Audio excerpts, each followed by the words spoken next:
जय श्री राधे, जय श्री कृष्ण। मंदिर श्री बंसी वाले महात्मा यूट्यूब चैनल की ओर से हम आप सभी भक्तों का हार्दिक अभिनंदन करते हैं। जैसा कि आप सबको पता है कि हमारे जीवन में अनेक बार दुख आते हैं और अनेकों बार सुख भी आते हैं। दुख का समय भी हमें देखना पड़ता है, सुख का समय भी हमें देखना पड़ता है। सुख और दुख दोनों अपने आप हमारे जीवन में आते जाते रहते हैं। सुख का समय आसानी से निकल जाता है, लेकिन दुख के समय को झेल पाना बड़ा कठिन हो जाता है। जब ज्यादा दुख आ जाएं तो मन को समझाना बड़ा कठिन हो जाता है कि क्या करें, कहाँ जाएं, किससे अपना दुख कहें कि जिससे हमारा दुख दूर हो जाए। मनुष्य हर उपाय करता है अपने दुखों को दूर करने के लिए, लेकिन दुख का समय तो अपने हिसाब से ही बीतता है। वैसे तो सभी इस बात को जानते हैं कि सुख और दुख हमारे ही पहले के किए हुए कर्मों का फल हैं, तो दोनों का भुगतान हमें ही करना है, दोनों का फल हमें भोगना पड़ेगा। सुख का समय निकल जाता है, लेकिन दुख का समय भी निकल सकता है। उस समय भी भगवान की कृपा हमें अनुभव हो सकती है। तो उसके लिए हमें अपने मन को क्या समझाना है, ये बात हम आपको यहाँ पर बताने जा रहे हैं। जैसे दुख का समय हमारे जीवन में आए, चाहे दुख छोटा हो, चाहे दुख बड़ा हो, चाहे दुख थोड़ी देर के लिए आए, चाहे दुख लंबे समय के लिए आए, उस समय मन में ये विचार करना चाहिए कि भगवान की कृपा से कई बार हमारे जीवन में सुख के क्षण आए हैं। हमारे भगवान जी ने हमें कई बार खुशियां दी हैं, अनगिनत बार हमारे जीवन में सुख ही सुख आए हैं। भगवान की कृपा होती है तो मनुष्य को सुख मिलते हैं। पहले के समय हमने सुखों का उपभोग किया है, तो आज जो दुख हमारे जीवन में आए हैं वो हमारे ही किए हुए कर्मों का फल है। लेकिन ये समय भी बीत जाएगा। जो भगवान की आराधना करता है, भगवान की भक्ति करता है, उसके साथ तो भगवान सदा रहते हैं। अगर हमारे जीवन में दुख हैं तो भगवान ये सब कुछ देख रहे हैं और भगवान ही इन दुखों को दूर करेंगे। भगवान में इतनी शक्ति है कि वो क्षण भर में हमारे सभी दुखों को दूर कर सकते हैं। लेकिन कई बार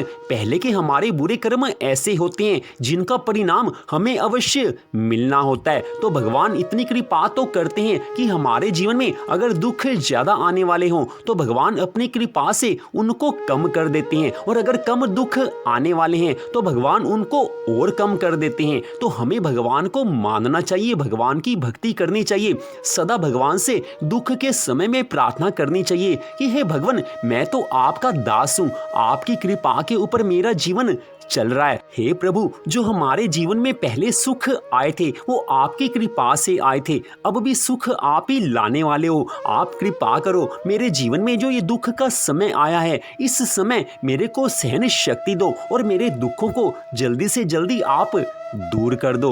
भगवान से ये प्रार्थना करने में कोई बुराई नहीं है। हमारे जीवन में दुख आए हैं तो उनको सहन करने की शक्ति भगवान से मांगनी चाहिए और भगवान से बार बार प्रार्थना करनी चाहिए कि दुख आपके सामने मुझे मिल रहे हैं, अब आप कृपा करो, मेरे दुखों को दूर कर दो। आप साथ रहोगे तो दुख भी हमें सुख जैसे मालूम होंगे। जो भी भगवान को अपना समझता है, जो भगवान से प्रेम करता है, दुख के समय में भगवान उसको पूरी तरह से सहारा देकर रखते हैं। साधारण इंसान जो भगवान को नहीं मानता वो छोटे से दुख से बड़ा ज्यादा चिंतित हो जाता है, घबरा जाता है। लेकिन जो भगवान की भक्ति करता है वो बड़े बड़े दुखों को भी आसानी से सहन कर लेता है। क्यों? क्योंकि भगवान उसके साथ हैं। भगवान उसके मन और बुद्धि पर पूरी तरह से कंट्रोल करके रखते हैं। जिसके ऊपर भगवान की कृपा हो जाती है उसको दुख के समय में भी भगवान पूरा सहारा देकर रखते हैं। इसलिए भगवान की भक्ति करनी चाहिए, भगवान की आराधना करनी चाहिए। सुख हो या दुख हो, भगवान से सदा प्रार्थना करते रहना चाहिए कि हे भगवान, हमारा जीवन आपकी कृपा के ऊपर निर्भर है। जैसा आप करेंगे वैसा हम खुशी मनाएंगे, जो आप करेंगे उसी में हमारी खुशी है। लेकिन भगवान से प्रार्थना करने में बुराई नहीं है। दुखों को दूर करने की प्रार्थना भगवान से अवश्य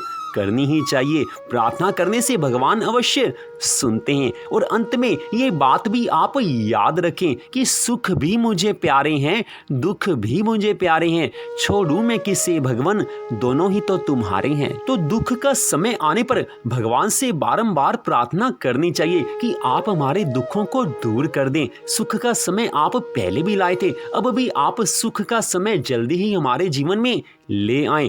और अपने मन को हमें बार बार यही बात समझानी चाहिए कि पहले भी हमारे जीवन में बड़ी बार सुख आए हैं, अब आगे भी हमारे जीवन में सुख का समय आने ही वाला है। बार बार अपने मन को यही समझाना चाहिए, भगवान पर विश्वास बढ़ाना चाहिए। तो इस प्रकार मंदिर श्री बंसी वाले महात्मा यूट्यूब चैनल की ओर से इस कथा को आपने सुना। आप सबका हार्दिक धन्यवाद। भगवान श्री राधा कृष्ण जी की अनंत कृपा सदा आप सब पर बनी रहे, इसी मंगल कामना के साथ जय श्री राधा रानी सरकार की, जय श्री कृष्ण भगवान की, जय जय श्री राधे, जय जय श्री राधे, जय जय श्री राधे श्याम।